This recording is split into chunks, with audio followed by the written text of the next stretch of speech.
Pour le livre 6, j'ai choisi Rembrandt et des portraits d'hommes. Le changement s'opère, les portraits deviennent un prétexte pour faire sortir un autre monde. Le bleu outre-mer est moins présent, réalisé d'abord dans les contours, puis avec légèreté dans l'incarnation. Le vert jaune prend des libertés, des filaments qui gagnent en précision et permettent de sentir le volume du visage et apporter de la clarté.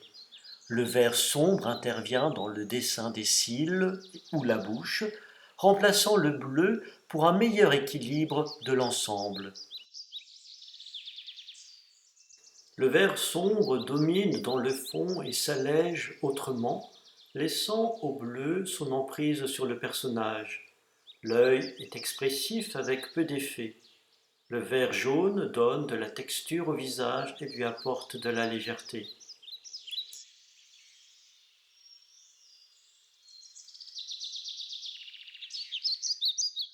Un très bon équilibre entre les teintes et le blanc permet des effets de clair-obscur. Une grande maîtrise dans les traits bleus avec peu de reprises et de la richesse dans les effets. Le regard en particulier est très réussi, profond et rêveur. Les vers de la carnation prennent de la liberté des points, des traits, jouant avec le blanc et le trait bleu. Dessin plus maladroit, en particulier sur les yeux. On observe des petits cercles apparaître dans les vers, encore très timides.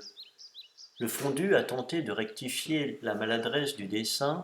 Le vert sombre apparaît autant dans les cheveux que la carnation pour différencier les zones et améliorer le clair-obscur, mélangeant les textures. La chevelure est complexe et vivante, jouant des deux couleurs avec succès et des cercles. La carnation est réduite au minimum avec de grandes zones blanches. Le vert jaune apporte de la profondeur dans le cou. La chevelure aux deux teintes s'entrelace dans un motif généreux. L'oreille s'y détache avec légèreté par le vert jaune. Le trait est réussi avec justesse. Le fond, par sa simplicité, comme le col, équilibre l'ensemble. La technique se consolide et dans ce dessin apparaît enfin une autre dimension. De la poésie dans ce portrait.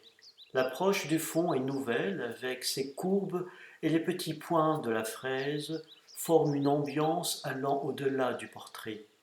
Les couleurs sont intenses, la carnation se complexifie par les jeux des traits autrement qu'un simple hachurage.